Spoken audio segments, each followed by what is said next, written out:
I pity a country that would come up against us.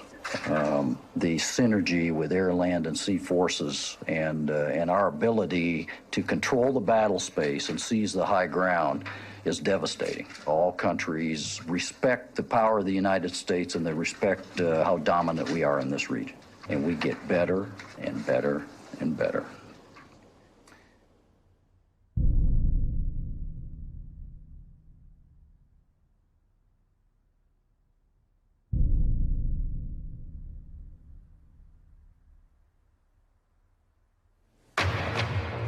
Tonight at 10, a rare glimpse of China's ambitious expansion in one of the world's most contested regions. We report from the South China Sea, where the Chinese are warning off anyone who comes too close to their building program. We continue our look this morning at what China does not want you to see. The United States says the superpower is reclaiming land in the South China Sea. The fact that we're dealing with a situation right now where the U.S., has to be much more aggressive in dealing with the Chinese government. CNN has learned that the U.S. Navy is about to send a destroyer there. Let's go to our CNN chief. CNN got exclusive access to classified U.S. surveillance flights over the islands. The threat of China is becoming big news. The media is beating the drums of war as the world is being primed to regard China as a new enemy. China's alarming creation of entirely new territory in the South China Sea is one part of a broader military push that some fear is to challenge U.S. dominance in the region. China is building airstrips in the South China Sea on disputed islands condemned by an international tribunal. This is now a flashpoint for war between China and America. What is not news is that China itself is under threat. These American bases form a giant noose encircling China with missiles, bombers, warships, all the way from Australia through the Pacific to Asia and beyond. I mean, if you were in Beijing looking out, you stood on the tallest building in Beijing and looked out at the Pacific Ocean, you'd see American warships. You'd see Guam is about to sink because there's so many missiles pointed at China. You'd look up at Korea and see American armaments pointing at China. You'd see Japan, which is basically, Japan's a glove over the American fist. I think if I was Chinese, I'd have a little to worry about American aggressiveness. And we have China surrounded, and we're doing more all the time to try and keep it surrounded and deepen that containment of China. But China presents a fascinating case of a country that is independent, doesn't have foreign bases on its territory, growing very rapidly, not as rapidly now as it did for 30 years, but still the second-ranking economy in the world. We have an adversary. And that adversary is China. And that adversary, unless there is dramatic reform inside China, will be our enemy someday. One myth, I think really that needs to be dispelled was that somehow China's aiming to replace America and gonna run the world. It's not. Well, first of all, the Chinese are not that stupid. The West, with its Christian roots, are about converting other people into their beliefs. The Chinese are not about that. It's just I'm not degrading the Western culture. I'm just pointing out the inherent nature, the DNAs of two different cultures. The Chinese 2,000 years ago built the Great Wall to keep the barbarians out, not to invade them. As the world's economic power moves rapidly to Asia, the response of the United States is to deploy the majority of its naval forces to Asia and the Pacific. This massive military buildup is known in Washington as the pivot to Asia. The target is China. The great power game in the 21st century is called perpetual war. For America's unchallenged arms industry, the annual prize is huge profits from almost $600 billion of military spending. Once an imaginary weapon on Star Wars, the electromagnetic gun is now reality. You're sitting there thinking about these next generation and futuristic ideas, and we've got scientists who have designed these, and it's coming to life. And the smartest weapons need enemies. As a Pacific nation, the United States will play a larger and long-term role in shaping this region and its future. I have directed my national security team to make our presence and mission in the Asia-Pacific a top priority. In one sense, is the US already at war with China? Yes, on the ground and in the air. The winner of the Nobel Peace Prize, President Barack Obama, has committed to trillions of dollars to our nuclear arsenal. He's committing trillions of future dollars to war in space. And we need an enemy for all this money, and China's the perfect enemy.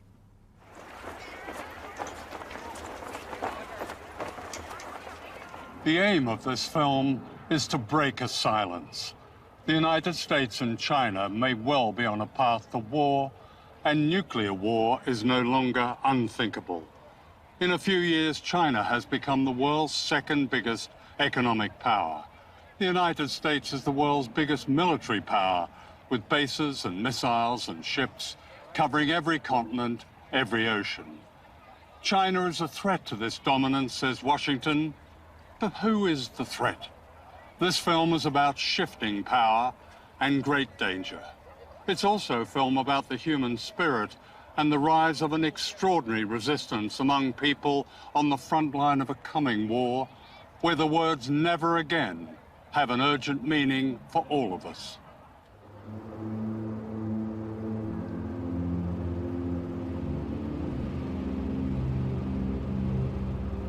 This is Bikini, the rim of an ancient underwater volcano in the Marshall Islands.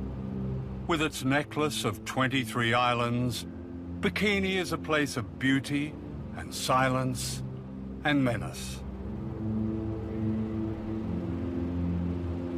Look closely where the Emerald Lagoon suddenly falls into a vast black hole. This is the crater of one of the greatest man-made explosions, the hydrogen bomb they call Bravo. It vaporized an entire island and poisoned almost everything and everyone. As our plane flew low, we seemed to touch its deathly void.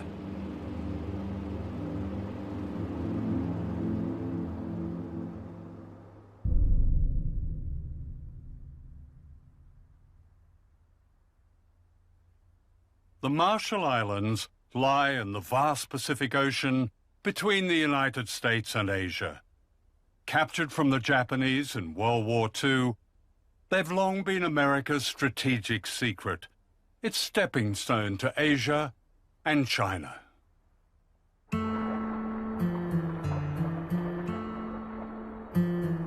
People here sustain themselves for thousands of years with abundant fish, breadfruit, and coconuts. They were skilled navigators who sail by the stars. Westerners might call this paradise. Ingat tayo di ko alpe, naman anteri, cuman ka lang ulip kayo. Medang iyan namin tanang anay to kanan namin. Kung mga to kain na kanay. Paruwa ng menang kiladero, ur. All that changed in 1946 when the United States took over the Marshall Islands as a trust territory, with an obligation to protect the health and well-being of the people. A nightmare began. The islands were turned into a laboratory for the testing of nuclear weapons and the people into guinea pigs. Crossroads, scene 24, take 2. In this propaganda film, the Bikini Islanders are being deceived. Unknown to them, plans were already underway to destroy their paradise forever. Will you ask King Judah that the United States government now wants to attempt to turn this great destructive force into something good for mankind, and that these experiments here at Bikini are the first step in that direction.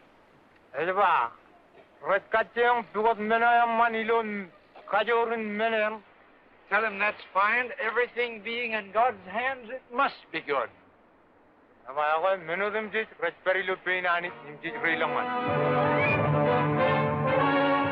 87 ships take positions 3 miles off Bikini to suffer the shattering impact of the 5th atomic bomb. Here will An armada of warships was assembled in Bikini Lagoon in order to blow them to bits.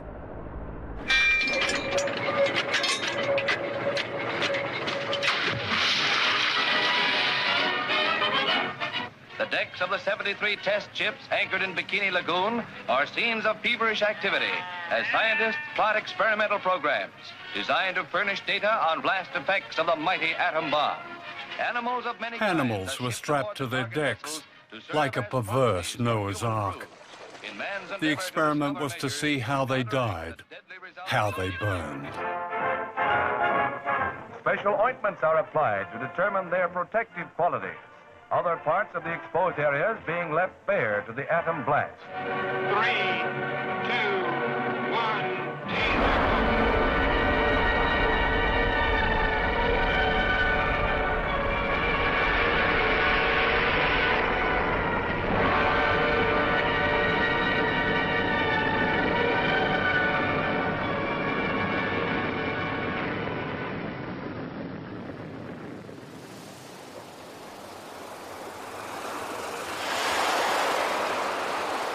Yo, ci bongonin rane me aro la famo. Kami kiri em rong jaga ingin ani pulak. Enot an tu pulak famo. Akem jayita. Em kemu ye yuru tongam lag rio tongan nabu ilo cimerong rane. Kami iloan enot iya. Puyen kain kalara oleh kain kalara enot ngai iya kan merek pulu pro green yellow. Ilo tereo ilo menako, ije terangan pen, rutoro rar, kakai riri, im chang, im ketire ilo lo anmo. Ilo cipunganin ngam partai ko tayo kam yang arti itu bantuan melarong jaga ini kan ko kam yang ilam nak boleh nor pertuan pada, pano nanin kakerja rong jaga jat nanin kaker enangan enoti.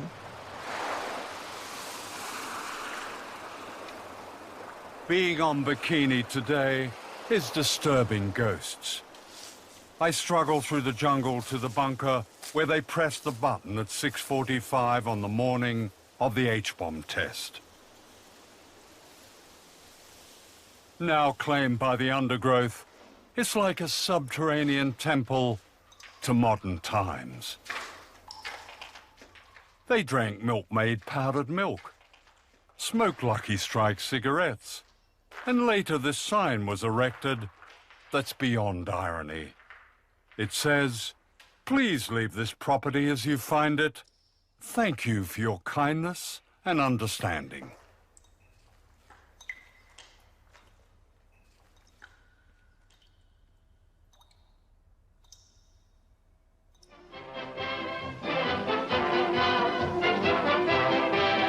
The Mamsells give their all for their art, and you can just bet that audience is giving with the wolf calls. The Bikini, named after the atomic explosion in the Pacific. The Bikini was an explosion everywhere. In 1946, the Bikini swimsuit was launched to celebrate the nuclear explosions that had destroyed life on Bikini Island. The inventor of the bikini, a Frenchman, made his fortune. Today, a bikini body is promoted in magazines as an object of desire and good health. The bodies of the people of Bikini and other islands are the most irradiated in the world. All these women have had thyroid cancer. Iwa kami ang alam tudo ilo ay wilalem. Emlalo puyinan men go poda go one lelda yenga lela ping po kemang tu cha po poda ba ngai jo para em po le don to ngai bara lagi libang elin chetrana kala karbo dela Ilang armi jerar tem dak rar tairia ilu pongone ajri rorar dari yang mendang tereu ilang rar panai. Today, bikini is unfit for human life. Radiation poisons the food and water. Our shoes registered unsafe on a Geiger counter. The abandoned cemetery looks out to where the sun rose one morning, then rose again as apocalypse. The equivalent of one Hiroshima bomb was exploded in these islands every day for 12 years. A scarred beauty has returned to the island, but the people haven't. Exiled to barren islands, many of them starve. In 1968, President Lyndon Johnson told them it was safe to go home.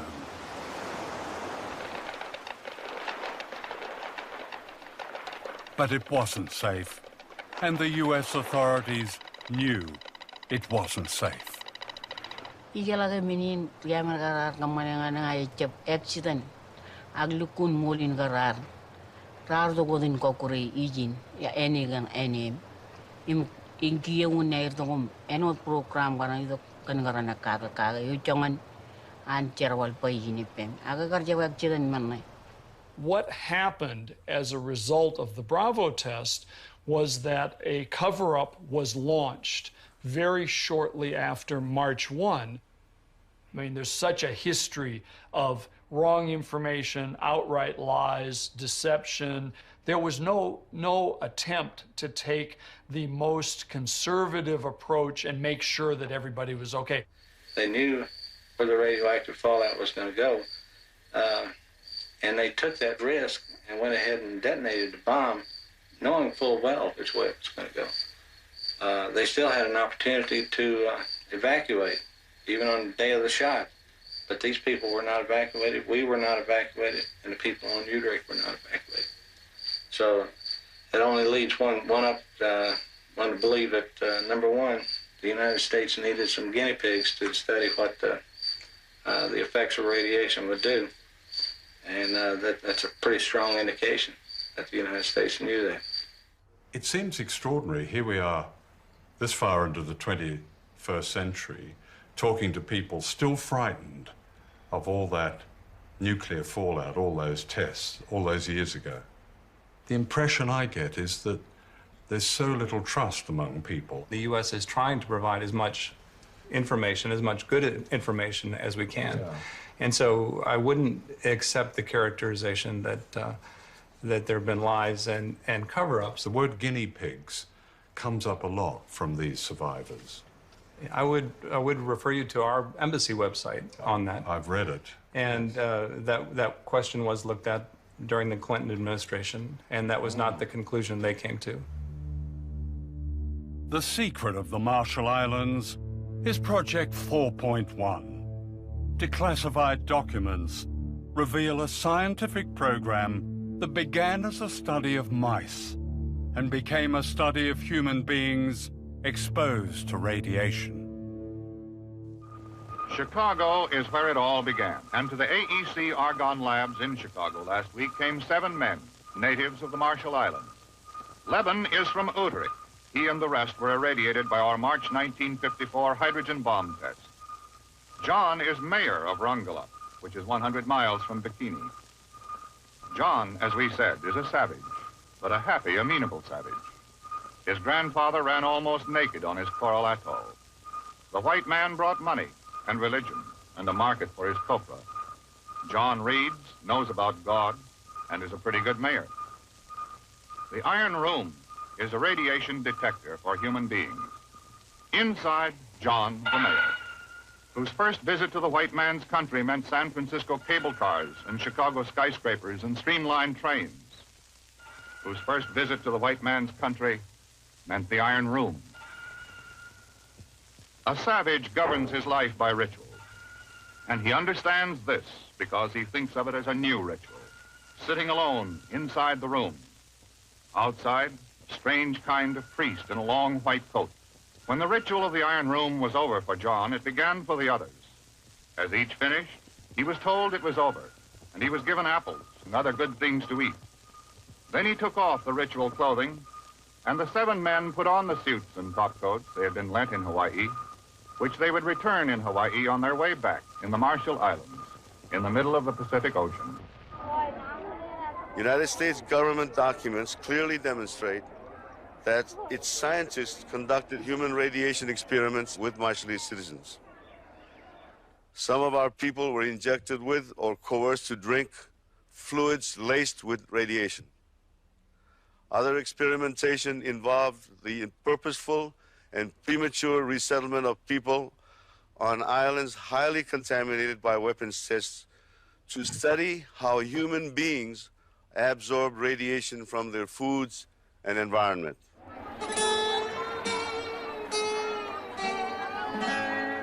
These people are guinea pigs. They are part of the experiment Project 4.1. They're being returned to Rongelap, an island 100 miles from Bikini, by the US Navy. They were told repeatedly it was safe to go home. This happy couple believed they were going home to safety. The man is John and Jane, the mayor of Rongelap, the happy savage from the Iron Room in Chicago. His wife is Majua, and this is their baby son, Lekoj. They had no idea of the horror that lay ahead. They are being returned to an island described by a US atomic energy official as by far the most contaminated place on Earth. He added, "It will be interesting to get a measure of human uptake when people live in a contaminated environment." The people of Rongelap remained on their poison island for 28 years as guinea pigs, the objects of regular scientific examination. Ngay chập nó cũng malele lang naan mi ray wala ko pera kana kay ngay chập ta ray jajik ta naan mi gin ray wala jan cancer mama arbar thyroid per jilelo ni menu no kon thyroid me ngay chập rar chập apredi etan value cha du rar apredi im is bar reaction terus ada kan terus mi ngay chập ta makai chuan accident kan ta la li lu tan The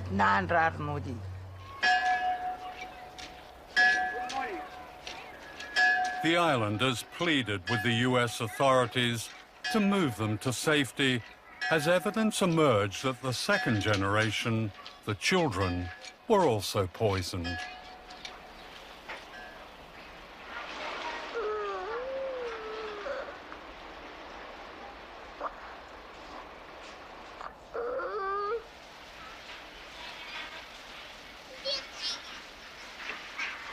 Desperate to leave, the islanders called on Greenpeace to rescue them.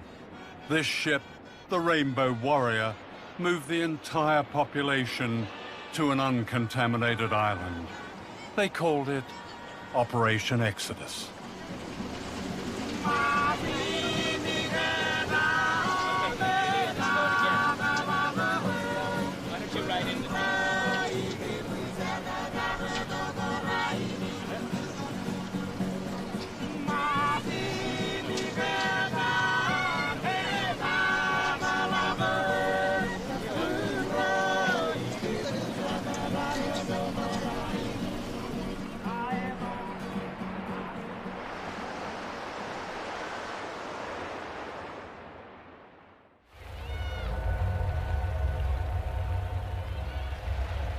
This is Dr. Robert Conard, a leading medical scientist of Brookhaven National Laboratories.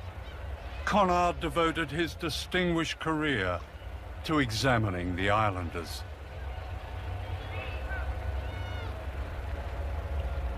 He wrote, "The habitation of these people on the island will afford the most valuable ecological radiation data on human beings. The various radioisotopes present can be traced from the soil to the food chain and into human beings."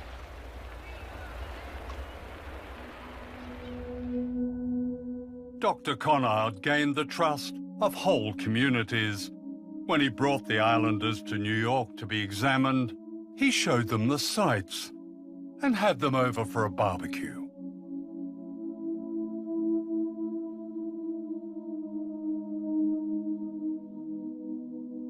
When John Anjane's son Lekoj died, aged 18, Dr. Conard sent the man they called a savage a sympathy card from your friend, Bob. In 1957, Majua Anjane was the smiling young woman seen here on her way back to Rongelap, unaware of the danger she and her family faced.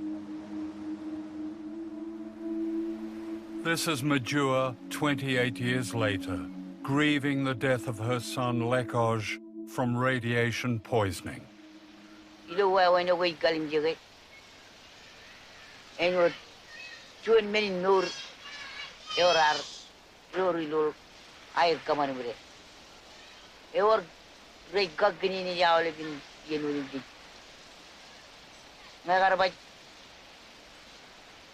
Enot power ring mujidi ilang chicken enot pura toru lu awale ben chicken wudin dit pen pura wegare awale chicken pen meno join minin nur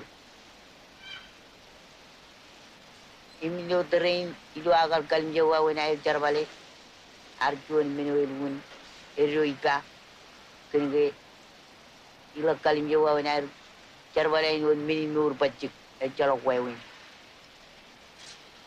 Ewe yang in menyo, ela bagalam na kaga awale kan yung di, kan rival ewe, rar ko kurala rin di, in mujudi, wayare kakini ni jidu,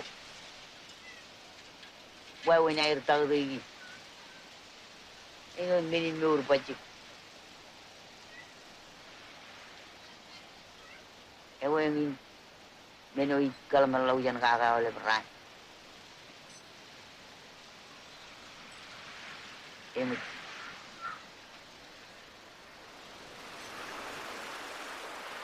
Like her son and her husband, Majua died from a virulent cancer. I don't see any great clinics that have been established by, if not the Department of Energy, certainly not by the US government. There's a clinic downtown in Madro. There's also a whole body counter. You can have the plutonium in your body measured as well. Anyone can for free. This is the plutonium measuring shop, where they'll tell you how radioactive you are. People waiting to be tested are welcome with a video showing their islands being blown up.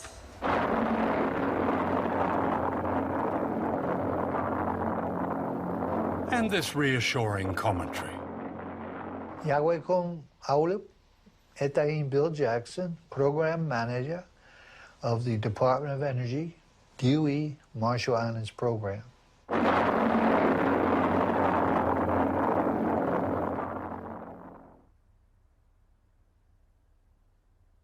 This is Rinok, a refugee from the poisoned island of Rongelap, whose family owned land and lived a secure, prosperous life. Now she lives in a shack in the capital, Majuro, with her children and grandchildren. She has no water, no sanitation.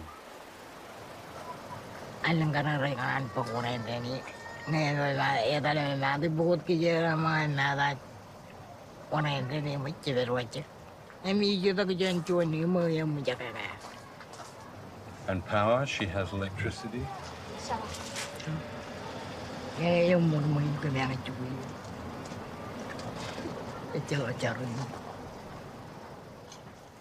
In 1986, the United States granted limited independence to the Marshall Islanders on condition that they accepted a mere $150 million compensation for the damage caused by nuclear testing.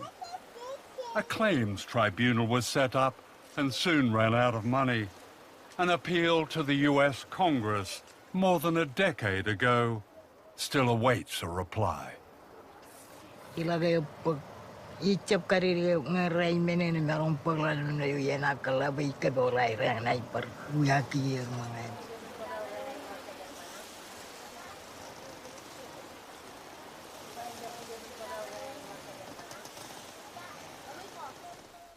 Darlene Keju Johnson was a young health worker who became the champion of her people after she discovered the full extent of their suffering caused by nuclear testing, that many more islands were poisoned than the Americans claimed. This remarkable speech in 1983 broke the silence.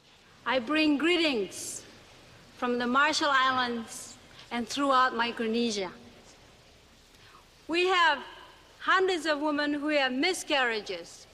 We have leukemia cancers. We have thyroid cancers. We have stillbirth babies.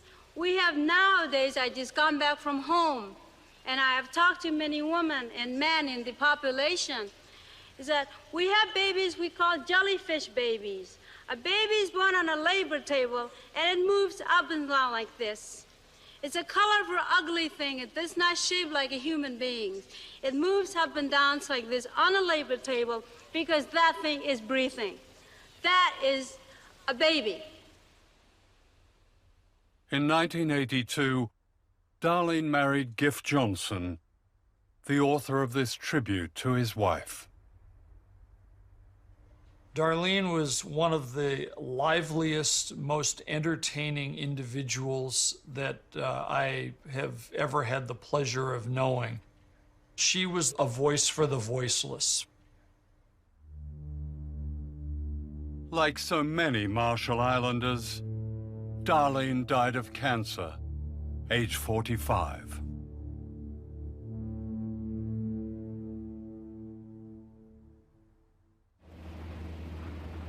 This is the largest of the islands, Kwajalein, occupied by one of America's most important and secretive bases. Known as the Ronald Reagan Test Site, it's a missile launch pad that commands the Pacific Ocean all the way to Asia and China.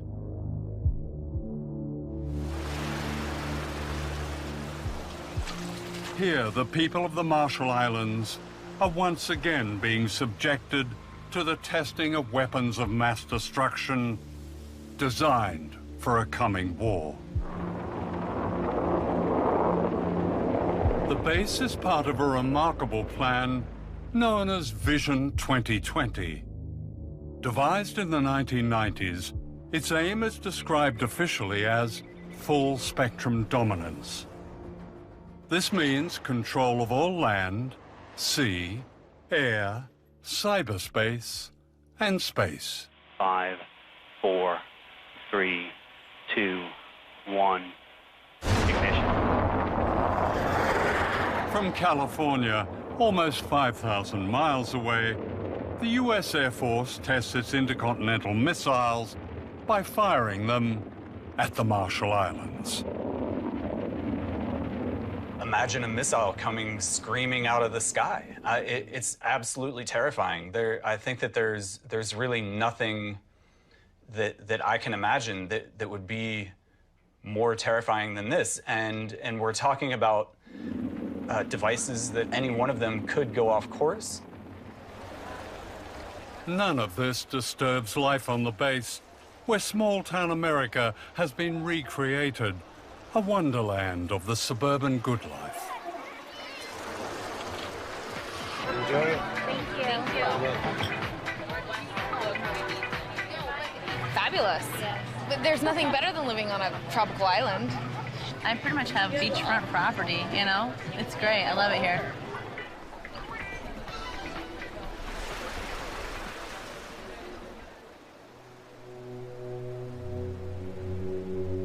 Just across the bay is Ibai Island. Known as the slum of the Pacific, more than 12,000 people live here on a strip of land less than a mile long. Many of them refugees from what is now the missile base and from islands poisoned by nuclear testing. Every day, people from Ibai are brought to work on the missile base to water the gardens and the golf course. Then they are ferried back to their poverty. This is apartheid in the Pacific.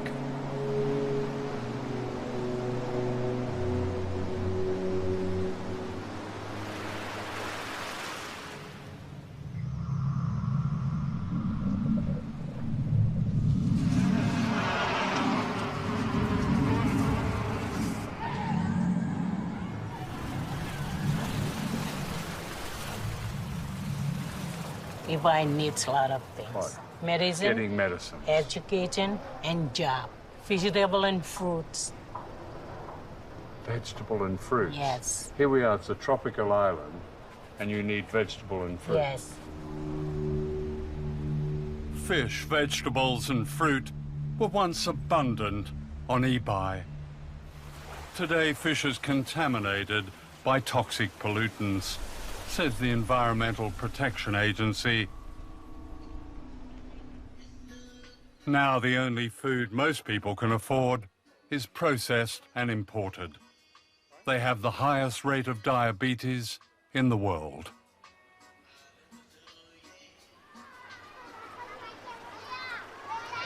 When someone gets really ill, do they go to the hospital over on the base? Because they've got a pretty modern clinic over there.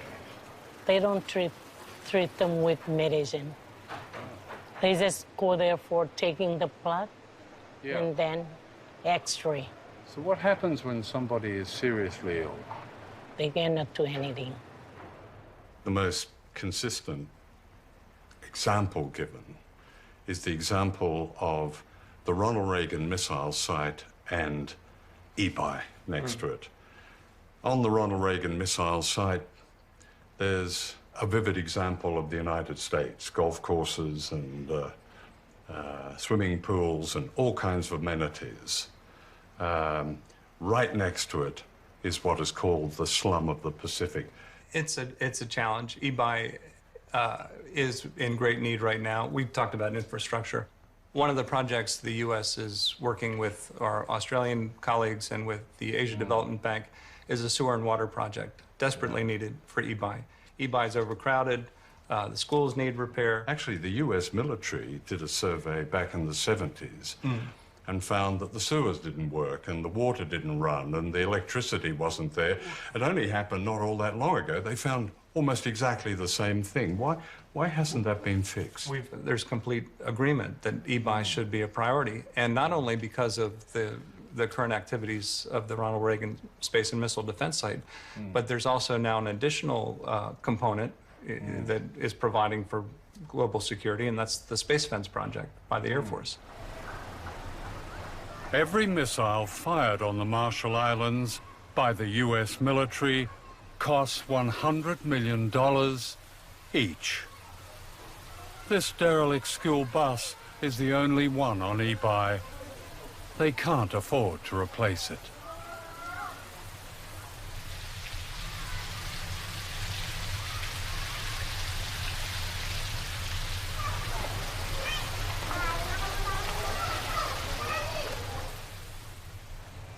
The base is not good for us. The people of Marshall Islands, we have no need for it. It's being used to test missiles to fire at countries like China. Yes, and anywhere else if they want to. What would you like to see happen there? I want our land back.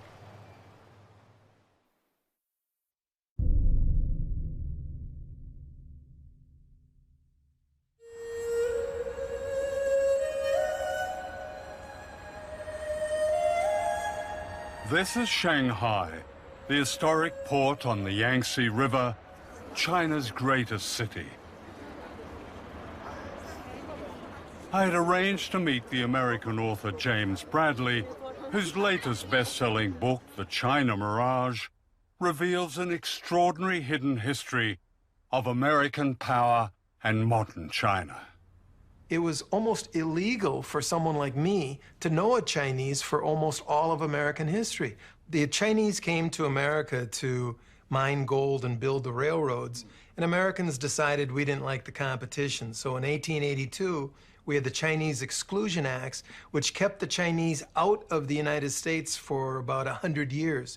So you have the largest population in the world that can't come to the United States. So at just the point we're putting up the Statue of Liberty saying we welcome everybody, we were erecting a wall saying we welcome everybody except those Chinese.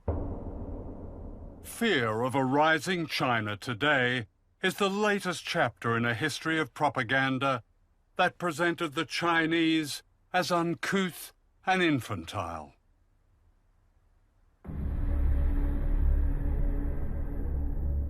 To Western popular and political culture, the Chinese became the yellow peril, and racial stereotypes bore the constant theme of fear and threat.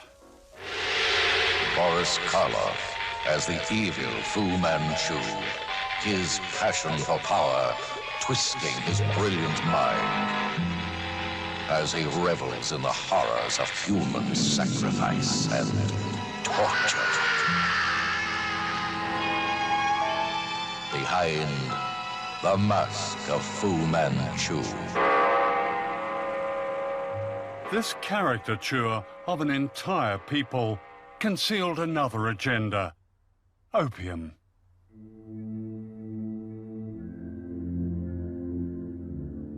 For the American elite in the 19th century, China was a goldmine of drugs. Warren Delano, the grandfather of Franklin Delano Roosevelt, was the American opium king of China. He was the biggest American opium dealer, second to the British. He welcomed the first American ship into China to help out with the opium wars. Much of the east coast of America, Columbia, Harvard, Yale, Princeton, were born from opium money. The American Industrial Revolution was funded by huge pools of money. Where did this come from? It came from illegal drugs in the biggest market in the world, China. Let me get this right. The grandfather of arguably the most liberal president, Franklin Delano Roosevelt, was a drug runner. Yes, sir. Franklin Delano Roosevelt never made much money in his life. He had public service jobs that were very lowly paid, but he had yachts, he had summer homes, he had mansions in New York City. The kids went to private schools. He inherited a fortune from Warren Delano, his father, who was the American opium king of China. If you scratch anyone with the name Forbes in their name, John Forbes Carey, Secretary of State John Forbes Carey. That's the present Secretary of State. Yes, sir. You'll find opium money. His great-grandfather was an opium dealer. How big was opium money? Opium money built the first industrial city in the United States, Lowell, Massachusetts. It built the first 5 railroads in the United States. Opium money all over the East Coast, but it wasn't talked about. It was called the China trade. And if you go to various museums, you can see teas and silks exhibited, and they keep quiet about all that big opium money. In the scramble to get opium money, China was invaded and colonized by Britain and the other imperial powers. Foreign armies grabbed whole swathes of China. This is the American army in Tiananmen Square, Peking, in 1900. Great cities like Shanghai were taken over and declared concessions, and foreigners lived a life of privilege and luxury amidst terrible poverty imposed on the Chinese.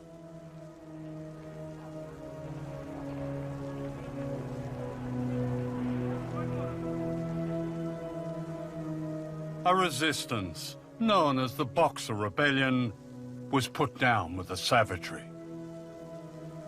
This rape of China set the tone for how China was perceived in the West well into the 20th century. This is the distinguished historian Theodore H. White, an advisor to the White House, speaking in the 1960s. Perhaps China is too vast to be governed by mercy.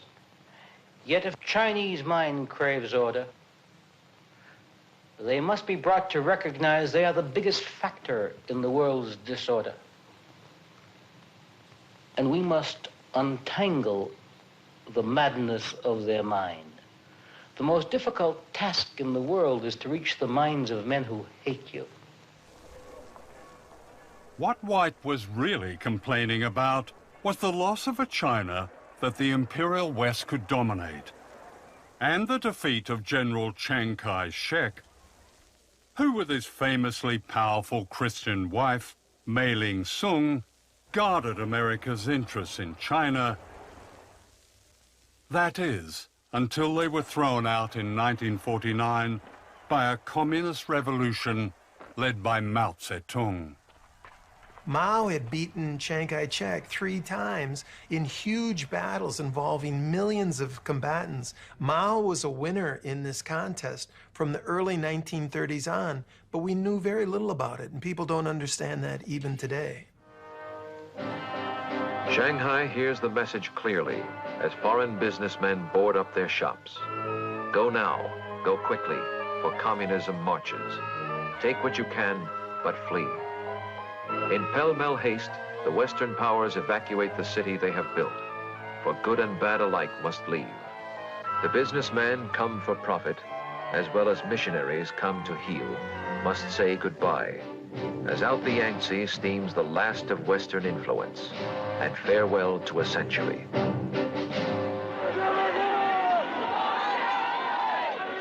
Even today, it's difficult to understand the paranoia ignited by Mao's revolution. As we look at China on the map, we can see that China is the basic cause of all of our troubles in Asia. I believe that for the sake of our safety, it is necessary to be prepared for the possibility of a Chinese missile attack on the United States. One of the myths about Mao is that he was an implacable enemy of the capitalist West.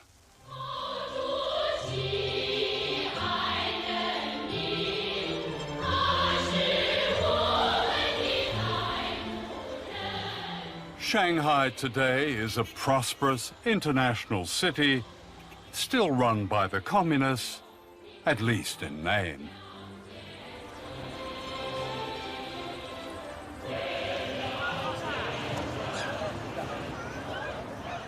When I was last in China more than a generation ago, the loudest noise was the tinkling of bicycle bells.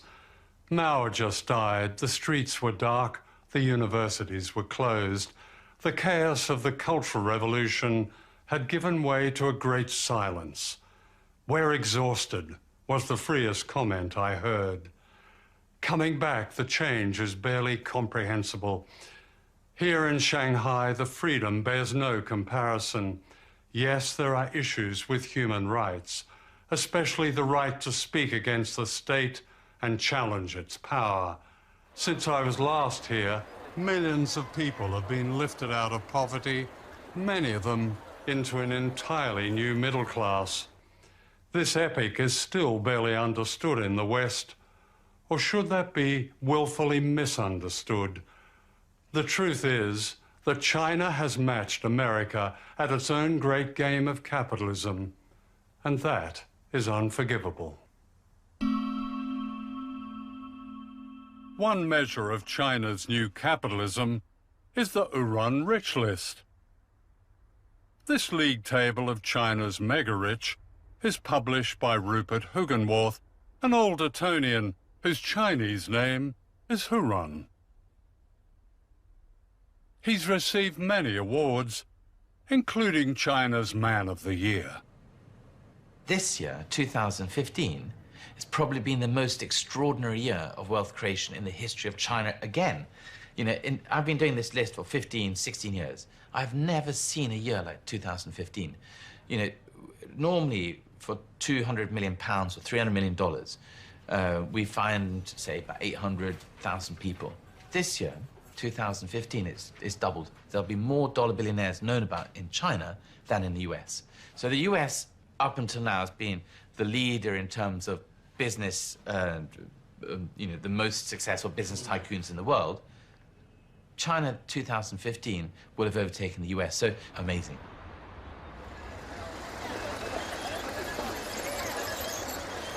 Modern China is full of telling ironies, not least this museum that was once the house where Mao and his comrades secretly founded the Communist Party of China in 1921.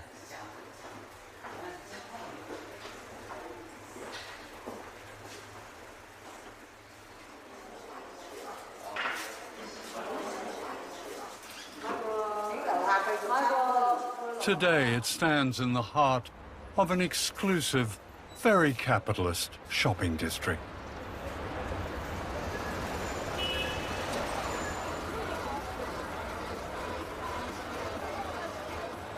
When you leave this shrine to China's Great Revolution, you're confronted by a surreal spectacle. For right outside where the Chinese Communist Party was born are the very symbols of capitalism. Starbucks, Apple, Cartier, Dolce & Gabbana, and down there, perhaps the free market's greatest triumph, bottled water that ensures you live young, costing £6 for a small bottle in my hotel. Would Mao spin in his tomb if he was here? I'm not so sure. Hidden history is always a key to the truth. 5 years before his great communist revolution in 1949, Mao sent this secret message to Washington. China must industrialize, wrote Mao. This can only be done by free enterprise. Chinese and American interests fit together economically and politically. America need not fear that we will not be cooperative. We cannot risk crossing America. We cannot risk any conflict. Mao received no reply. Nothing has changed. Mao Zedong was looking to be a friend with the United States from the beginning. Mao says, I will go meet Franklin Roosevelt in the White House. Mao reaches out in 1950 to Harry Truman. He reaches out to Dwight Eisenhower. His hand was tossed away. This opportunity that might have changed history, prevented wars, saved countless lives, was lost because the truth of Mao's overtures was denied in the Washington of the 1950s. State Department officials who had carried Mao's messages were condemned unjustly as communist traitors. Everybody who knew Mao, who spoke Chinese, was gone. In the 1950s, the State Department had no employees who spoke Chinese. It's resulted in us not having relations with the #1 most populous country in the world. In 1979, this man, Deng Xiaoping, became China's paramount leader. He said, socialism does not mean shared poverty. This was code for the most radical reform since Mao's revolution, the return of capitalism to China, but this time controlled by the Communist Party. To be rich is glorious, Deng was reported as saying. America was now threatened by the emergence of a vast image of itself.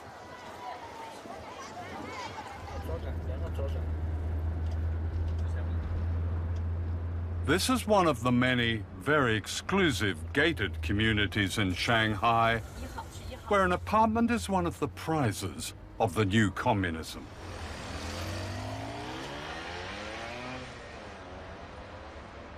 I had arranged to see Professor Zhang Weiwei, a close aide to the late Deng Xiaoping, the man who changed China.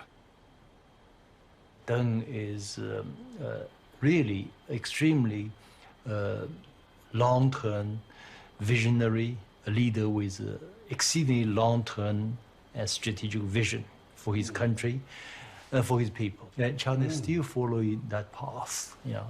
Actually, this is really a tradition from China's long history.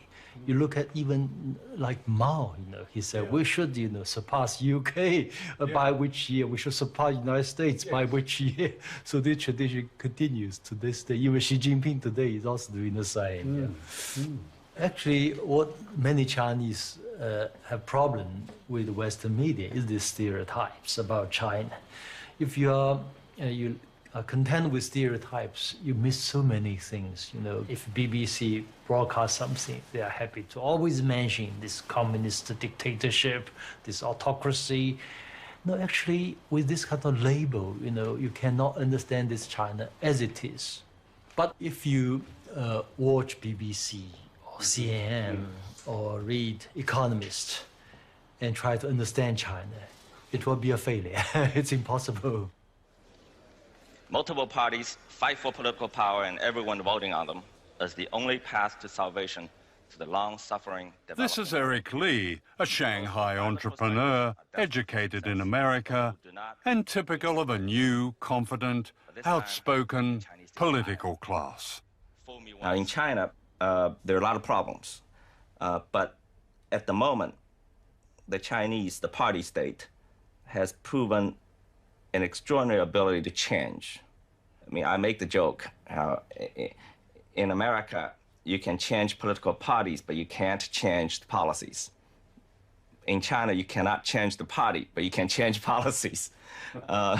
So in the 65 or 66 years, China is being run by one single party, yet the political changes that have taken place in China in this past 66 years have been wider and broader and greater than probably any other major country in modern memory.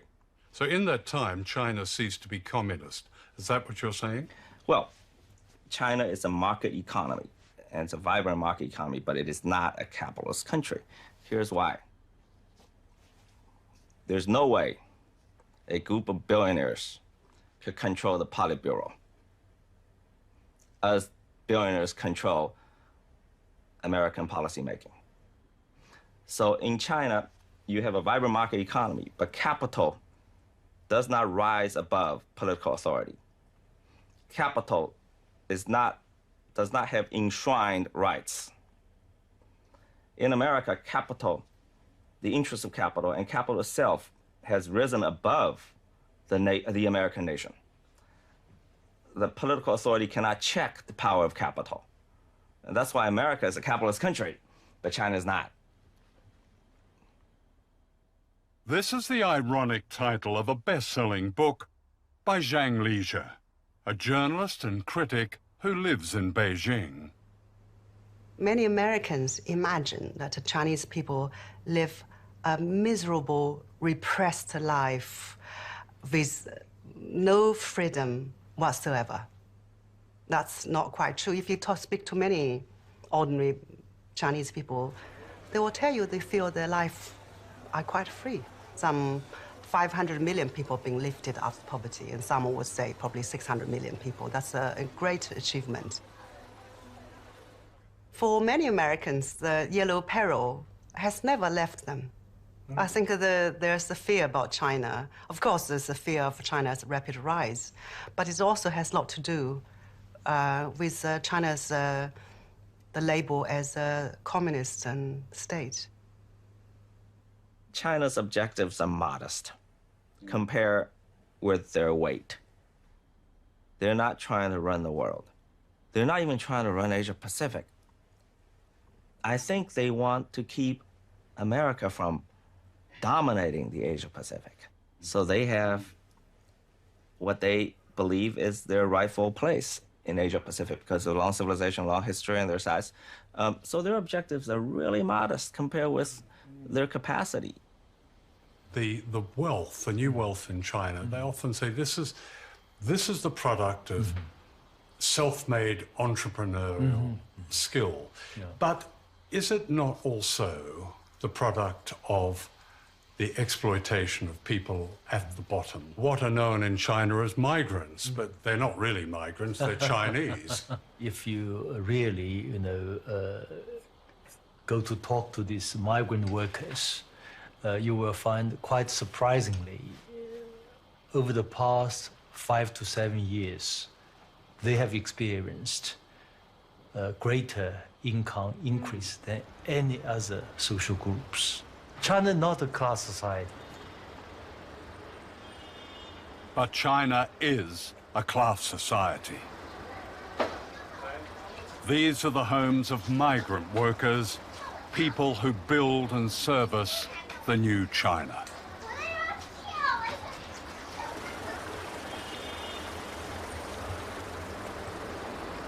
Here, it's not uncommon for 3 families to share one tiny flat.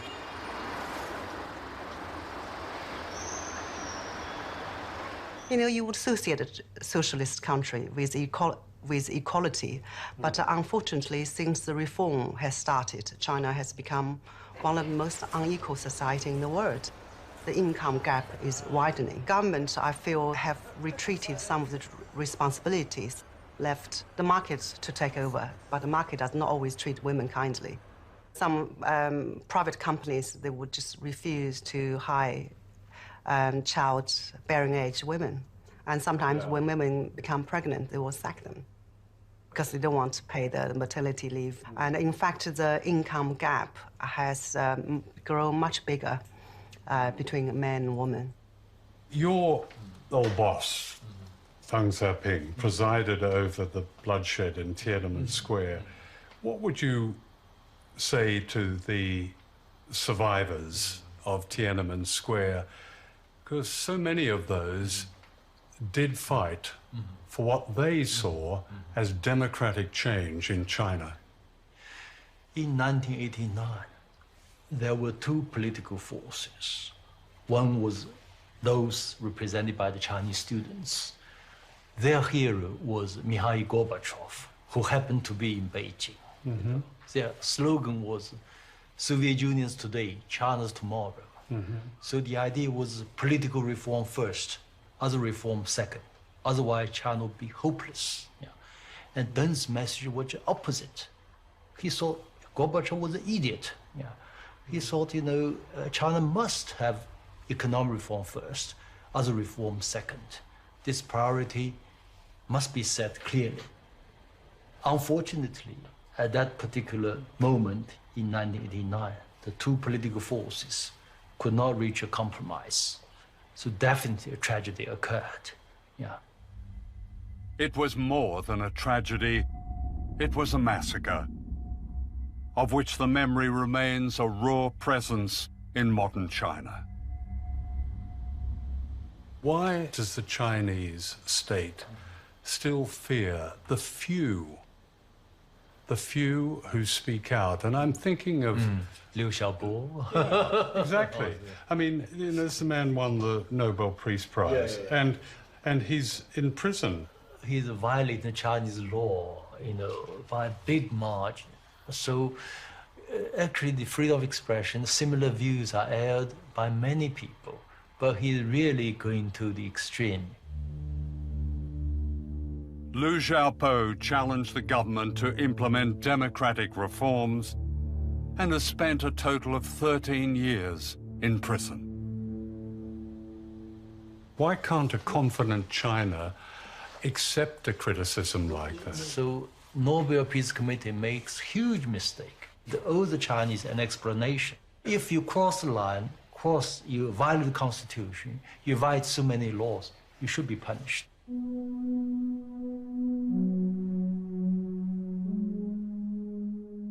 And yet in China today, the spirit of protest and dissent lives on in different forms.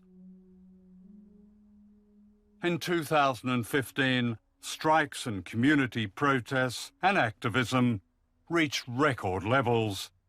This resistance is seldom reported in the West. So there are lots of protests in China. Typically, for example, land being grabbed by officials for commercial development, and the farmers are not being compensated properly. Yeah. But the farmers now know more aware of their rights, so they protest. Or young workers from the factory, they demand a better wage or better working condition. But many of the protests, they are economic-driven, not political-driven. They are regional, not nationwide. So this kind of things will unlikely develop into a real movement, or so-called, you call that revolution. Yeah. So the Mao's revolution was the last revolution? Well, never say never.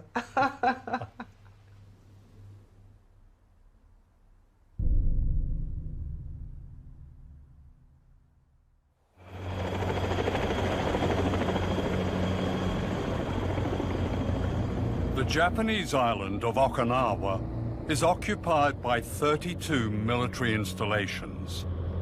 From here, the United States has attacked Korea, Vietnam, Cambodia, Afghanistan, Iraq. The sky is full of planes and helicopters.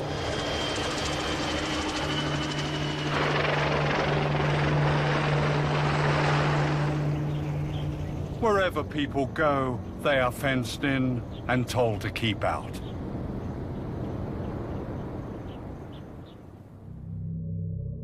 Okinawa is the front line of a beckoning war with China.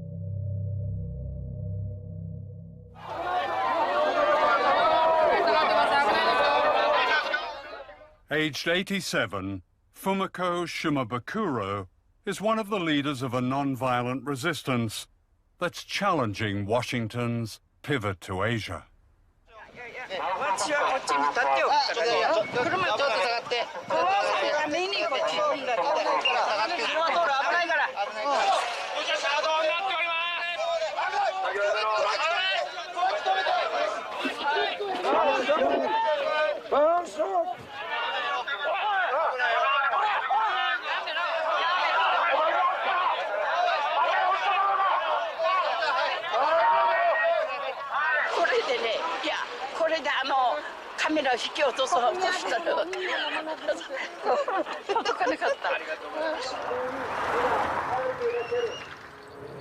こういうような惨めな戦争をね、二度とやってはいけないと。で、そのためには、私はその生きて何をすべきか、基地を一つでもね、なくすのが私の仕事で。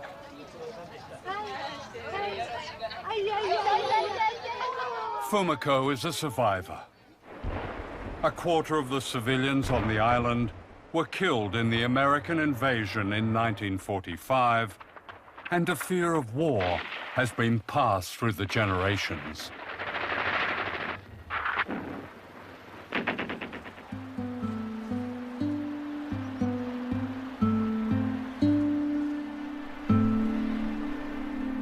Today, those who witness these horrors live in a place of extraordinary beauty, surrounded by coral reefs and a unique marine life.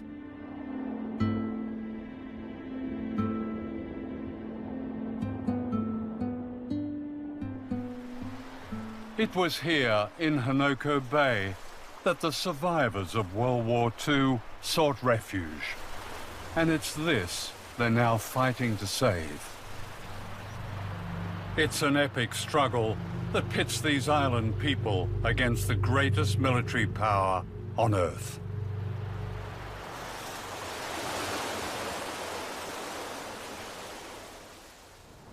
This is the office of a former governor of Okinawa, Oto Masahide. What he has done is create not so much a museum, but an appeal to the outside world to understand the resistance in Okinawa, to understand the suffering, to read its hidden history. It begins in 1945 when the Americans invaded. Here is General MacArthur arriving in Okinawa. A second invasion happened 10 years later in what became known as the Bulldozers and Bayonets campaign. American forces seized prime agricultural land, burned farmhouses, and killed livestock. The dispossessed people of Okinawa marched the length of Japan, appealing for help. This wall is devoted to a resistance in Okinawa that never ceases. Everywhere people go on the island, they are confronted by this sign. It tells them they must not go past this fence topped with barbed wire. These fences run like great ribbons across the island, and the bases themselves cut swathes across Okinawa. But all around them are people with this continuing demonstration, this continuing resistance. And they have a message. It's people of the world. Watch what Japan and the US are doing. Don't let them force the bases on Okinawa.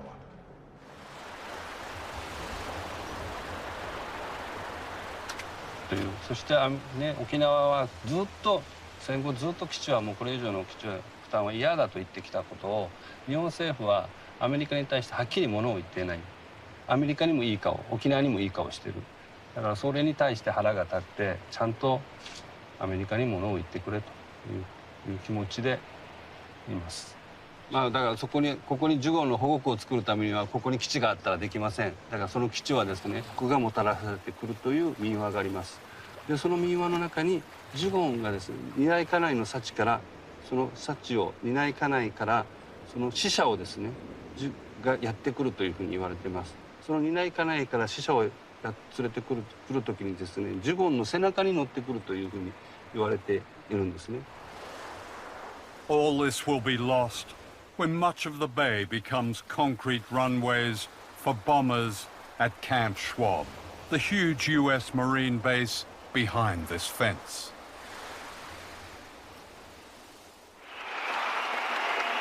In 2014, Okinawa elected a new governor, Takeshi Onaga, who won by a landslide on one issue, stopping the new base at Honoko.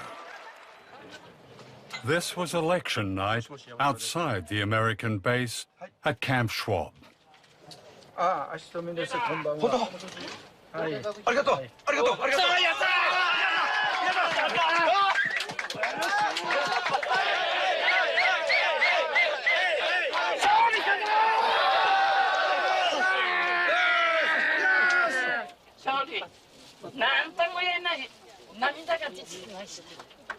Zibun tachi ga ganbatta分でもね、これからその基地がなくなるまで私は頑張りたいと思ってます。本当に今日は生きていてよかったと思います。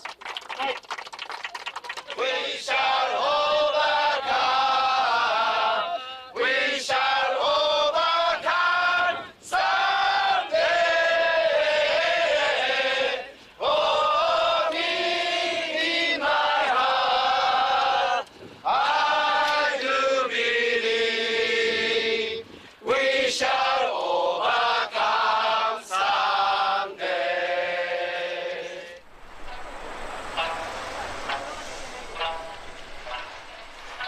The New Year's celebration of their victory was bittersweet. The government in Tokyo resented this unprecedented challenge to its authority. The issue is now in the Japanese courts. Japan's Prime Minister, Shinzo Abe, has also made clear that with the backing of his powerful patron America, he wants to reawaken Japanese nationalism and reclaim its military power.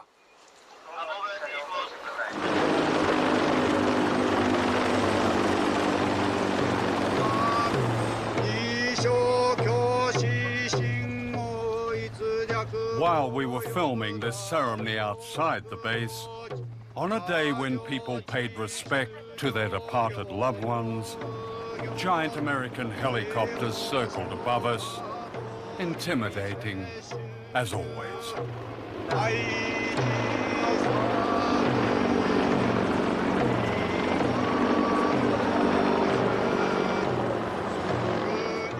The threat of these low-flying aircraft is a constant presence in Okinawa. Teachers often can't teach because of the noise and the fear.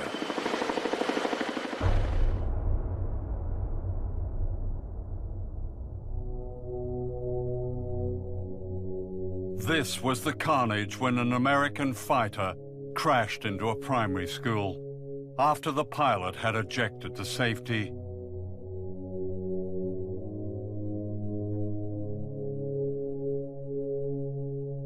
Haru Akira, age 7, was terribly burned. これは10時半頃かな。それでメソールだったから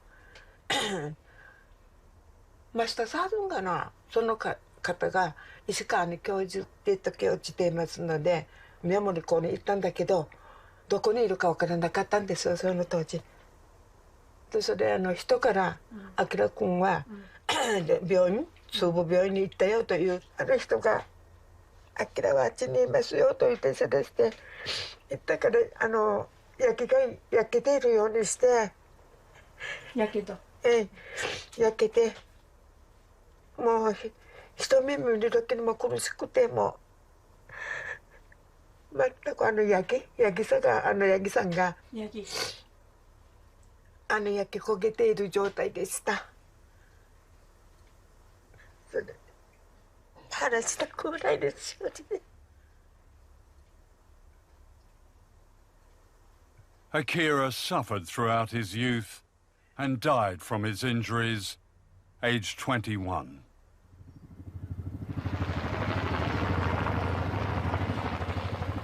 Another tragedy waits to happen on Okinawa. US military aircraft have been involved in 44 accidents on the island. The latest threat is this hybrid plane, the Osprey, notorious for its safety issues.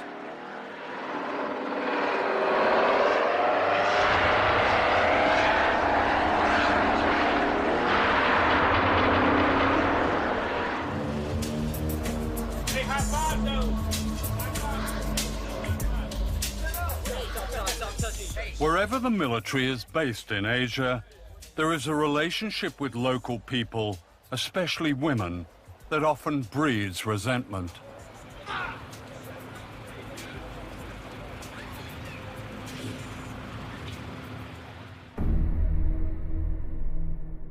In Okinawa, this resentment ignited a riot in 1970.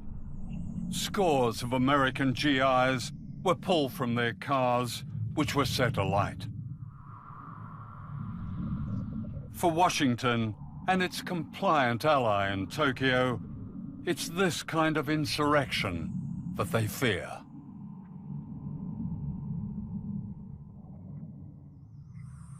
During the making of this film, a young woman was raped and murdered, allegedly by an American military contractor from one of the bases. It was the latest of thousands of cases of violence, and it brought massive crowds into the streets, demanding an end to the military occupation of their country.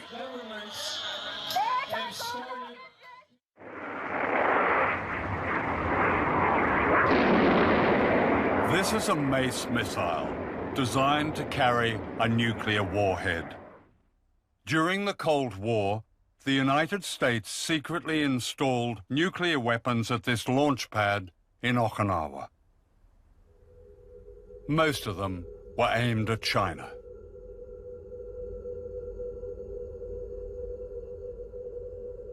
Today, the nuclear missile site is run by a Buddhist organization, the Soka Gakkai, as a peace museum.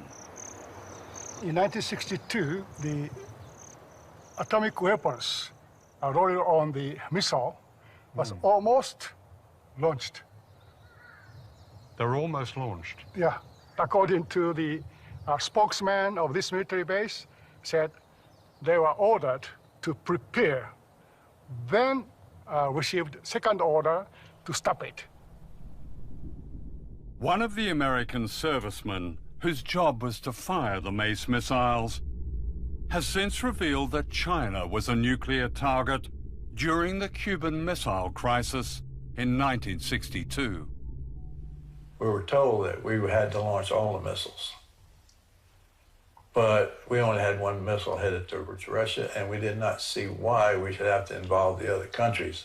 The captain suggested that everybody crack the doors open, so it would take less time to launch a missile if the doors were cracked open. One of the launch crews was on the point of firing their missiles when a duty officer suspected the order was false. The launch officer on the B side was told to send 2 men over there with 45s and to shoot anybody that tried to launch until the situation was resolved. And it would only take like 15, 20 seconds to run the distance between the two command centers. So those 2 men kept that whole crew at bay while we made a decision as to what to do. And it wasn't very long, maybe 2 or 3 seconds later, where a very nervous major came over the intercom issuing the stand down order. And then we just kind of looked at each other like we could have exterminated the whole planet. The major who had given the launch order was quietly court-martialed and dismissed from the Air Force. That morning is just as familiar to me and as clear as yesterday morning is. And this is 53 years later. And how clear blue the sky was. And there was just some very light clouds, and there was a perfect breeze blowing and a perfect temperature. I did not know what the temperature was, but it just felt perfect. And we were all just kind of taking it in and taking in the smell of the air and the sea and the land mixture together, and everything smells so beautiful. This is very interesting because it shows the cities in China where these Mace missiles were aimed at. Yes. Which ones do we have here?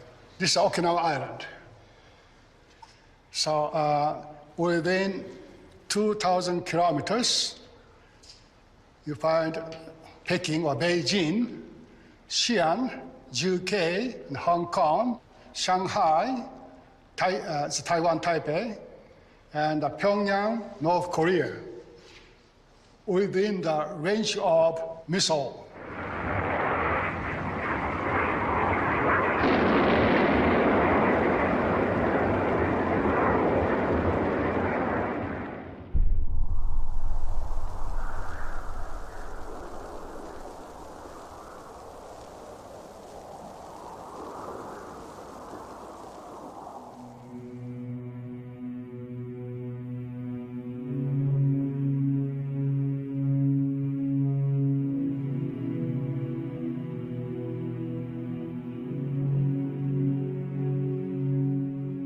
This is the work of the Okinawan sculptor Kinjo Minoru. It's a tribute to the suffering and resistance of the people of this island.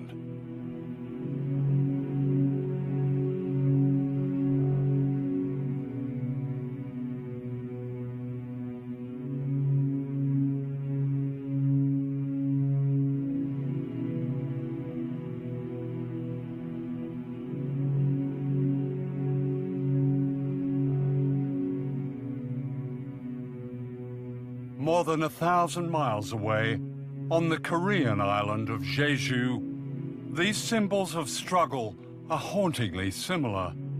The work of Korean sculptor Ko Gil-chun represents another fight of island people for freedom.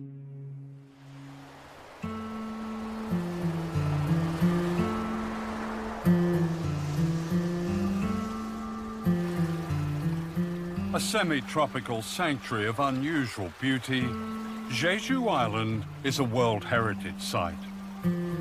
The government of South Korea declared it an island of world peace.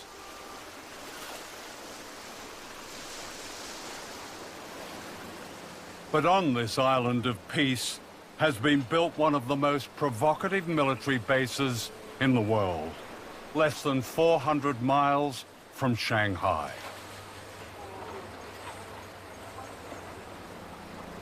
Like Okinawa and the Marshall Islands, this is America's front line in its so-called pivot to Asia. Here in once unspoiled Ganjung village, the South Korean Navy has built a base for American aircraft carriers, nuclear submarines, and destroyers equipped with the Aegis ballistic missile aimed at China's defenses. China's lifelines to the world in oil, trade, resources depend on shipping that comes through choke points like this. The U.S. pivot into the Asia-Pacific is really intended to create the ability to put a loaded gun to the head of China and say, you know, you will do as we say, otherwise we will be able to restrict, we will be able to shut down, choke off your importation of oil and other resources.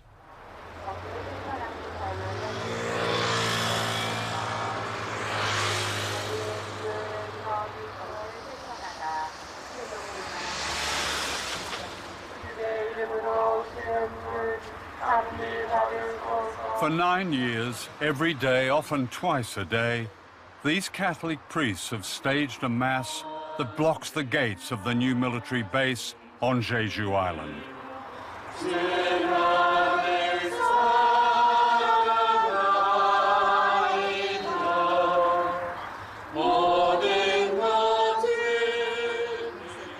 In a country where political demonstrations can be easily banned, unlike powerful religions, the tactic has produced this spectacle of resistance.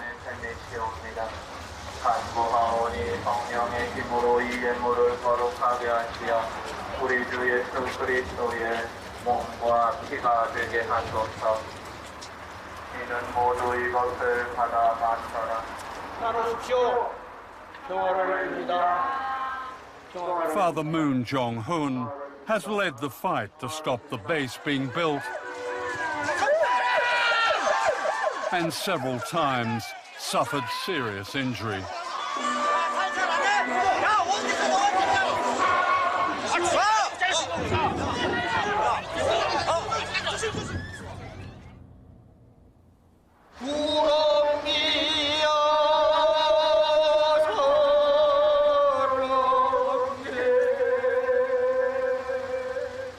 I sing 4 songs every day, before Mass, during the Mass, at the end of the Mass, and the end of the Rosary. Yeah.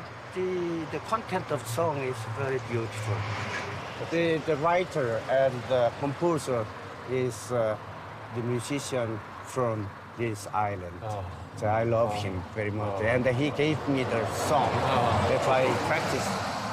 And I became a master to sing that song because I practice every day. Well, you sing it with such passion.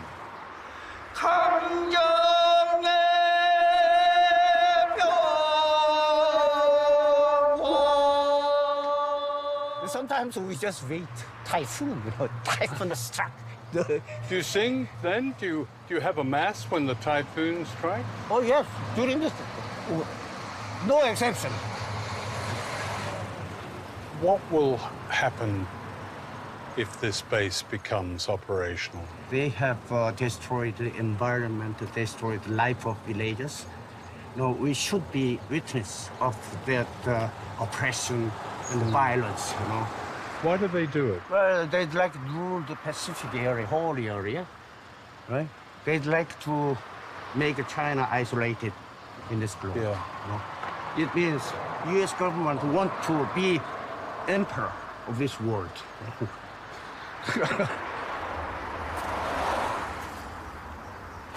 Meanwhile, a Quaker called Mr. O joins them with his own ritual of protest, accompanied by an artist called Wildflower.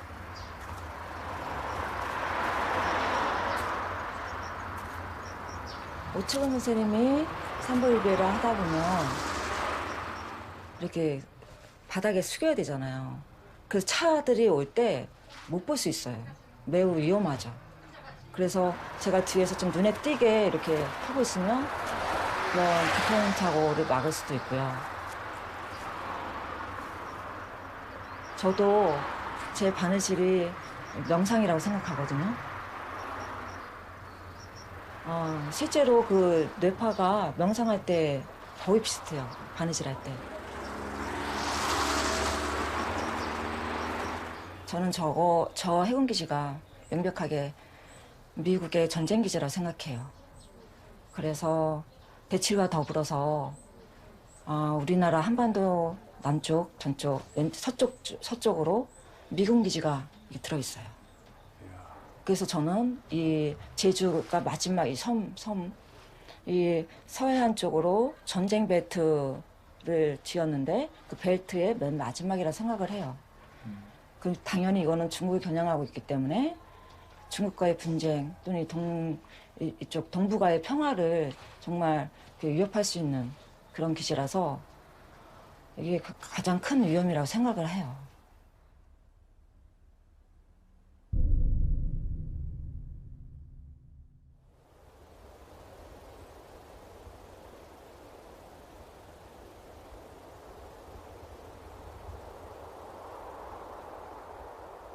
This is the center of an empire that never speaks its name, whose power is represented in this extraordinary world map of American military bases.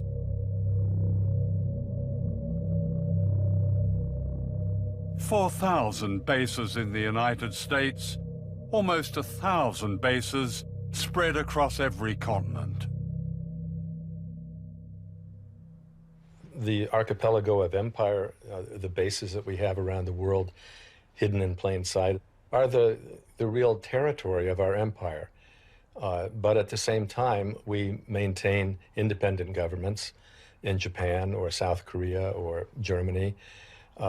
They don't have autonomy when it comes to foreign policy. So it's a very sophisticated and effective system whereby we pat ourselves on the back for helping to midwife democracy in Japan and Germany and South Korea and various other places, while keeping the lid on in that we don't know what these countries would do if they were fully independent. And the beauty of this system is that most people pay no attention to it at all. They think it's just a natural occurrence to have 50,000 American troops in Japan. There's no country that has better anti-imperial cred than the United States, and we are not trying to recreate the glories of the British Empire. We're arguing that the world is round. We have a global policy, and all nations have global rights. No ocean has ever been dominated the way the U.S. dominates the Pacific. Navy and Air Force. They claim in the Pearl Harbor headquarters of the Pacific Command, they claim to be responsible for 52% of the Earth's surface. And when you look at their logo, it shows an eagle over the Aleutian Islands with one tail coming down somewhere near Seattle and the other coming down right over Beijing. So Beijing looks at a network of bases, a real archipelago of empire that's been built up since the Korean War. You have had, and still have, an arc of bases that start in Australia and go through the Pacific. We have no bases in Australia. You have Pine Gap, you have Darwin, and you have a new facility in Western Australia. No, to speak precisely, we have no military bases in Australia. What we do is operate with and in Australian bases. Yeah. But we're not in the basing business nowadays. There's a growing collection of what are referred to as lily pad bases. These are bases that have typically 200-300 troops, no family members, very few amenities, and are often quite secretive. They're bases that are frequently constructed within a foreign country's base to disguise it, and generally are not referred to as bases. Many of these bases have been set up to combat China's worldwide economic influence. From these bases, the United States operates a secret army in 147 countries. If you're going to be a free country rather than give in to every gangster regime in the world, you're going to have to take a risk, because those gangsters, they want to eliminate good people in the world so they can and in China they want to dominate all of the Far East. They want to dominate, just like Japan wanted to before World War II. Their goal was to dominate that part of the world. Today, because there's been no political reform in Beijing, these guys want to dominate a huge chunk of the planet. Twilight struggle. Andrew Kurpenovich served on America's National Defense Panel. He's a military strategist and war planner. You've written that airstrikes and naval blockades have a role to play in punishing China. You've described the need for sea mines. You've described the need for special forces, U.S. special forces, and missiles placed in islands. This sounds like a preparation for war. Our first president, George Washington, said, if you want peace, prepare for war. And essentially, what the United States is doing, again, is responding to provocative behavior on the part of China. And just as we did in the Cold War, the idea was to have a position of military strength such that your adversaries were not tempted to act in aggressive ways or try and employ coercion to get their way. I mean, just last week, the U.S. Navy sent a guided missile destroyer into the Spratly Islands and South China Sea. And what was different about this, I think, was that Chinese fighters scrambled. That sounds like an escalator. Well, again, from an American perspective, the escalation was the Chinese beginning to militarize these islands in the first place, moving its military capabilities down into that region, engaging in provocative behavior against the commercial activities and military forces of other minor countries in the region that have claim to those islands. So it's a response to Chinese intimidation. Excuse me, how is commerce being intimidated in the South China Sea? There have been no military forces, no military bases there. The Chinese... Except the United States military base. Not in the South China Sea, and not even in the Philippines, because the United States withdrew its forces in the Philippines. But the United States is back in the Philippines. The Philippines and the United States have announced 5 different locations scattered all throughout the Philippines where U.S. troops will be stationed on a rotational basis. This threat to China from yet more U.S. bases on its doorstep was not an issue when an arbitration tribunal ruled against China's claims to the strategic Spratly Islands in the South China Sea. In 2015, the U.S. Navy rehearsed a blockade that would cut China's lifelines of oil and trade and raw materials. The danger of confrontation grows by the day. The U.S. Navy is on the doorstep of China, regardless of disputed islands, and is there with low-draft ships, planes, battle groups. It's right on the doorstep. What if Chinese ships, what if the equivalent was off California? Well, John, we ask ourselves that question regularly, and it's important to put yourself in the other guy's shoes. Yeah. So, look, we don't operate in the Pacific in an effort to scare China, to contain China, to backfoot China. Our operations and our presence, first of all, is warmly welcomed by the vast majority of the coastal states. But secondly, is fully accepted by the Chinese. Time after time... Is it, excuse me, is it fully accepted? Yes. My impression... By their words. The Chinese My impression leaders, is that they're scared. And this is what they're scared of. a noose of bases right around China.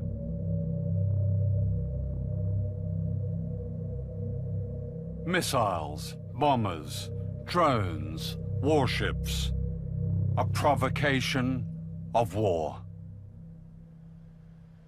Today, I state clearly and with conviction America's commitment to seek the peace and security of a world without nuclear weapons. Under Obama, nuclear warhead spending has risen higher than under any president since the end of the Cold War. It's all a magician's show, because at the same time that Obama is talking about that, not only is he spending $1 trillion to modernize U.S. nuclear forces, but he's deploying these missile defense systems to encircle Russia and China, which makes it impossible to get rid of nuclear weapons in that climate. Everybody wants to look like they're tough. See, I got to be tough. I got to show you, I'm not afraid of doing anything military. I'm not afraid of threatening. I'm a hairy-chested gorilla. And, and you don't want to look like you're weak. So what you do is you talk more and more aggressively, and if you don't want to do it yourself, because you maybe think it doesn't look very presidential, you let somebody under you do the talking. And we have gotten into a state, the United States has gotten into a situation where there's a lot of military, saber rattling, and it's really being orchestrated from the top. Yeah. This seems incredibly dangerous, all of this. That's an understatement, I think, but I agree. Yeah. When you routinely plan for mass murder, you've become conditioned to it. That's what this is. We accept it. Oh, yeah, we have nuclear weapons. The Defense Secretary, he's just announced that there will be warships and special forces and planes sent to the Philippines, and the Wall Street Journal has described this as the vanguard of a major U.S. presence in Southeast Asia. That sounds like... Where does this end? What's the purpose? I mean, where are we going to stop this process before it starts a war? And then if the war starts, where does that end?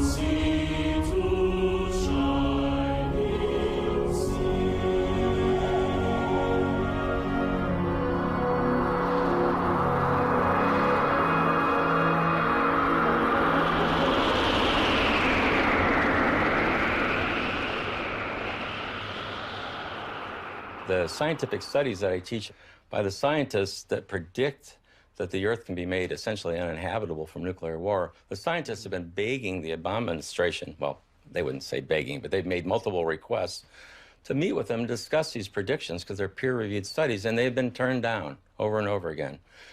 They've been peripherally told that, well, we don't think the long-term environmental consequences of nuclear war are all that important if the immediate effects of nuclear war don't stop it. But the long-term environmental consequences of nuclear war are liable to wipe out the human race. In one exchange, nuclear exchange between the US and China, what could be the consequences? Well, let me just give you an example of what one Chinese 4 or 5 megaton warhead would do to a city in the United States. If it got through, the detonation of that weapon over a city would instantly ignite about 600 or 700 square miles on fire. And within 20 to 30 minutes, all of those fires would coalesce into a single gigantic firestorm. There would be no escape from it, so all the people there would perish. So the U.S., with, say, hundreds of nuclear weapons on Chinese cities. Well, when you combine all the smoke from these nuclear weapons detonating, it actually creates millions of tons of smoke. Black carbon smoke will rise above cloud level into the stratosphere. It's heated by the sun. It acts like a solar collector. And that smoke, because of that, will stay there for 10 years or longer. And what the smoke does is it blocks warming sunlight from reaching the surface of the Earth. And it becomes so cold in a matter of just a couple of weeks that the temperatures will fall below freezing every day for 1 to 3 years. And it will become too cold to grow food crops for at least 10 years or longer.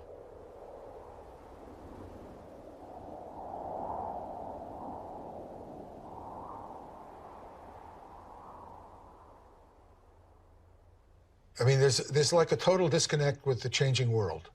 You have a giant rising power, in this case, China. Why would you expect a giant rising power to not want to have more control over its destiny? What we should be doing, in my view, is trying to cultivate a sense of friendship and cooperation, and we can have our differences with them. If we think they're doing something in trade that we don't like, let's have it out with them. But this saber rattling is the worst thing we can possibly do.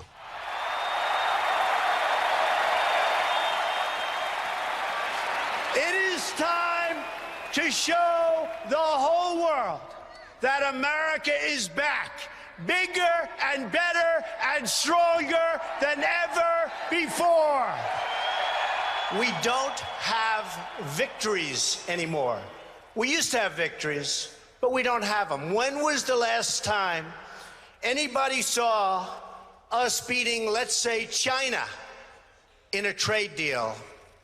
They kill us. We can't continue to allow China to rape our country, and that's what they're doing. It's the greatest theft in the history of the world.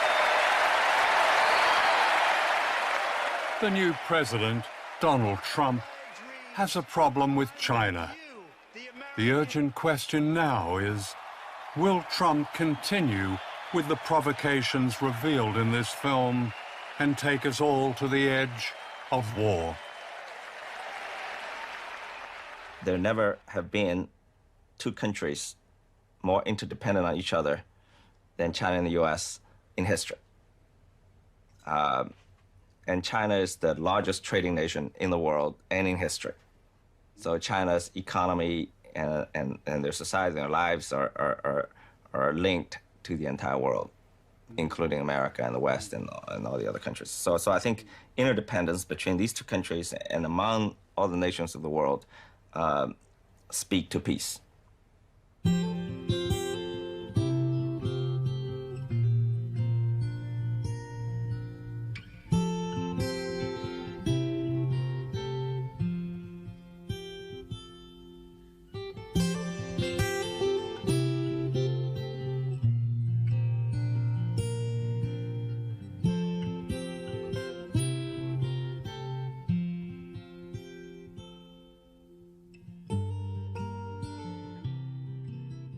We don't have to accept the word of those who conjure up threats and false enemies that justify the business and profit of war if we recognize there is another superpower. And that's us, ordinary people everywhere, like the people of Okinawa, Jeju Island, the Marshall Islands, China, the United States. By speaking out, they deliver a warning to all of us. Can we really afford to be silent?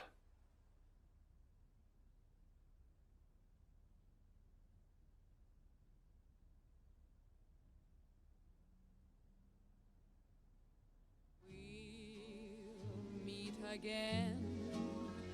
Don't know where, don't know when, but I know we'll meet again some sunny day.